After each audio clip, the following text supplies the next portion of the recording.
Hello, and welcome to Beyond Books, where we talk about books from the Book of the Month Club and beyond. Before we get started, I just want to ask you to please, if you like my content, to consider subscribing, liking the video, and leaving a comment for me. I would appreciate that. I'm just getting started with this channel, and I really appreciate everyone who's subscribed and left comments so far. I really appreciate the feedback, so thank you. This video is going to be a wrap-up of my 2023 reads, and we're going to find out whether or not I met my goals for the reading challenge for the year 2023. So let's get started. In order to get started here, one of the first things that I'm going to need to do, unfortunately, is pause you for a moment so that I can turn the camera around, show you some of the books that I have on my laptop. I had mentioned earlier that I moved this year, and so I don't have everything in physical book. Much of the stuff that I read from Kindle or from the library. So let me pause you, and here we go. Okay, so first we have a book by Laura Hillenbrand. This is the author who wrote Seabiscuit. This book has been made into a movie, Unbroken, and it was written in 2010. I read that one. That was the first one for me here in 2023. Second one is a James Patterson book. He runs a little bit hot and cold for me. This book happens to be from 2008, and it was a good one that I did enjoy quite a bit, Sail. Next is a book that's a little bit different for me, Shelter Mountain by Robin Carr. This is a book from 2021. It's part of the Virgin River series. This was book number 2 of 22 books. I don't usually read much in the romance or this type of genre, but this was good. I would consider probably reading a couple more from the series. Number 4, Almost Dead by Lisa Jackson. This is a thriller. Lisa Jackson is someone that you can really count on. This is also part of a series. This was book number 2 of 3. I haven't read the others, but again, I would definitely consider it. The series is called The Cahills. Number 5 is Last Summer Boys by Bill Rivers.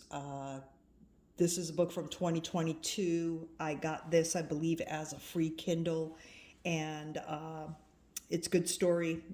It's a coming-of-age story about some boys who some are brothers to each other, and there's, I think, a couple of friends too. And this is their last summer together before one of the older boys goes off to Vietnam. Number 6 is Blood in the Woods. The author is J.P. Willey. This is somewhat of a young adult horror story. It does have some satanic stuff in it. It's a little rough, I would say, for maybe younger teens. Older teens might be able to handle it a little bit better, but it was good. It was fast-paced, and I enjoyed it. That book is from 2019. Number 7 is Spare by good old Prince Harry. I'm on team Prince Harry. And this came out in 2023. It was an interesting book, very enjoyable read. Number 8 is The Family. This came out 2023. It's a psychological thriller. This was the first one I've ever read by this author, S.E. Green. Totally enjoyed it. It's a fairly short read, 148 pages. Good thriller. Number 9, In Cold Blood, true crime, an absolute classic, Truman Capote. The writing is amazing. The crime is sensational. Took place in the 50s. Happened out in western Kansas, where This kind of stuff didn't happen. Entire family was murdered in their home. So scary stuff, good stuff, well written. You can see why it's a classic. Number 10 is Only When I Step on It. This was also, I believe, a free or Kindle Unlimited, I guess, that I got from on Kindle. And it is from 2021. This is a story of a man who hikes the Appalachian Trail by himself, and kind of the twist is that he has some damage to one of the nerves in his legs, so at the time that this happens, he could barely walk, let alone try to walk 1,800 miles on the Appalachian Trail by himself. So just a good story of resilience and adventure. Number 11, Road of Bones. This is a 2022 book. The author is Christopher Golden. This is a horror story. It does contain some supernatural components. It's a thriller, horror genre. Not the genre that I read all the time, but this was pretty good. I enjoyed it. I've heard very good things about this author. Would definitely read another one of his. Number 12, Mostly Dead Things. This is a book from 2020. The author is Kristen Arnett. I think she's a fairly new author. This had some humor to it. Took place in Florida. I used to live in Florida, so I enjoyed it. Good book. Number 13, Catcher in the Rye, J.D. Salinger. If you've never read this, you should. It's obviously one of the classics. Great coming-of-age story. It was written in the early 50s. Good. Just tight writing. It keeps your attention. It goes pretty quickly. I first read this probably 50 years ago. And I might have read it once in between, but it caught up with me again in 2023, and I'm glad it did. Number 14, one of my favorite authors. I've read just about all her books at this point, I think. Patricia Cornwell. This book is called Dust. It's a little bit older now. It is book 21 in a series of like 28. It was written in 2013, and it's about Dr. Kay Scarpetta. She's a forensic pathologist, and great series. If you haven't read it, you should go for them. This was a kind of surprise book, number 15 for me. I wasn't aware of it at all. It was on the table of summer reads at the library. New author for me, Jocelyn Jackson. Gods in Alabama is the name of the novel. This was good. I really enjoyed it. It kind of reminded me somewhat of Where the Crawdads Sing, which was a book that I thoroughly enjoyed. Yeah, good book. Number 16 is The Litigators. This is a 2011 book by another favorite author of mine, John Grisham. Absolutely love his stories. This was one that I somehow had missed along the way. It's humorous, it's fast-paced. This is a great book. Number 17, The Girl Who Stopped Swimming. This was another Jocelyn Jackson. I did not enjoy this as much as Gods in Alabama, but it was good, interesting. She writes imaginative stories. Another John Grisham here, Camino Island. This is book one of a 3-book series. I think they all have the word Camino in the title. This was a little bit different for Grisham. I think he kind of reached out a little bit with this. Maybe not one of his best, but a solid read anyway. Number 19, Someone Else's Love Story by Jocelyn Jackson. Again, definitely did not enjoy as much as Gods in Alabama, but there it is. So that was 3 of hers that I read this year in 2023. Of course, you have to have a Stephen King. This one is Elevation, number 20. This is a very short book. He either writes really short books or really long books, it seems like. It was good. You could read it all in probably one day, one afternoon. Yeah, I enjoyed it. Oh, America, this is number 21. This is by a great author, William Least Heat Moon. He wrote one of my absolutely favorite stories, Blue Highways.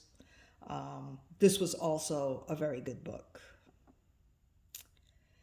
Then we have another John Grisham, The Boys from Biloxi. This is a newer one for Grisham. I think it came out last year, maybe 2022. This is interesting. It's probably not one of Grisham's best. A lot of people probably wouldn't pick this as a favorite, but it is about a RICO case, racketeering case, and there's a famous one of a famous person coming up soon. So I learned a lot from this book and how those RICO cases can go. Another Patricia Cornwell, Autopsy. This one is really interesting. It's also part of the Scarpetta series. This is a fairly new one. I think it came out in 2022. And the kicker with this is that it is about an autopsy that takes place in space. And so it's good from that perspective. Patricia Cornwell really researches her books, so it makes them interesting. I'm going to flip you around now because I've got all physical books for the rest of this video. Okay, so we are back with number 24, and this is Run Me to Earth. It feels good to have a physical book in my hands again.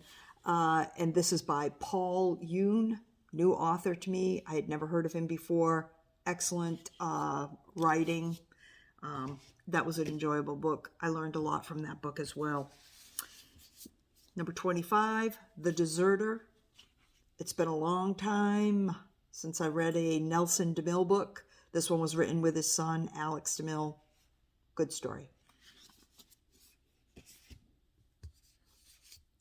Next is I'd Rather Be Reading. This is by, got a bookmark stuck in there. This is by Anne Bogle. This is a nice little, just thin book. Make a good little stocking stuffer. And it's basically about reading. Very enjoyable book. Goes fast. Number 27, A Ghost in the Attic. Author is Solomon Petchers. And this book is a young adult book, ghost story. Went fast. I read it for Halloween. Number 28. My Husband's a Woman Now. And this is by someone that I know. Her name is Leslie Fabian. I happen to know this couple. This is about a transition of this man, her husband, to a female. So from David to Deb. This was a very good book, solid book that she wrote. And she gave me a little signature. So very nice. Seemed only fair since I read about a transition of a male to a female. I also read From a Female to a Male, Becoming a Man by P. Carl. Good story. Interesting. So we are at number 30 now. Is Standing My Ground by Officer Harry Dunn. This is one of the police officers who was involved in the January 6th insurrection riots and the storming of the Capitol. Good story from his standpoint as an eyewitness that day. This is a book I talked about on my channel before. I did a full review of it. I'll link it below. It's number 31, Good Morning Midnight by Lily Brooks Dalton. Number 32, Again and Again by Jonathan Evison. This was the first Book of the Month Club book that I got. It was last month in November. And I finished it pretty quickly. I did a full review of it also, which I will link below. Number 33, Dear Evan Hansen. This is by Val Emich, and enjoyable. I talked about that on my channel, on one of my other videos as well. Now this is the last one that I've read fully, number 34, Alone in the Woods by Charlie Cox. This is a thriller. Good story. I enjoyed it. Went fast. So, 34 books. I'm reading one now. How did I do? Let me pause for a minute and show you. All right. 2023 Reading Challenge. Goodreads says here that I've read 33 of 35 books. So 35 is my goal. 33 because one of the books, the one written by my friend, is not on Goodreads. So I wasn't able to link that in there. So 34 books, and all I need is one more to make my goal. Let me put you on pause for a second and we'll finish out the video. So I've got one more. This is going to be number 35. So I will make my goal for 2023. It's Homicide for the Holidays. Boy, look at the glare on that, huh? And this is by Cheryl Honingford. This is book 2 in a series that she writes about Chicago in the 1930s. It's a mystery. I think it's got some humor to it as well. I like the title, and I like her Art Deco on these books. So I thought that this might be something interesting to read for the holidays. So that'll be 35. I'll probably end up reading a couple more for 2023. And then I'll set my goals for 2024. So let's see what I can do. What's in store for 24, right? I'll definitely do another reading challenge. And once again, I want to remind you to please like, comment, and subscribe to my videos, my channel. I would appreciate it very much.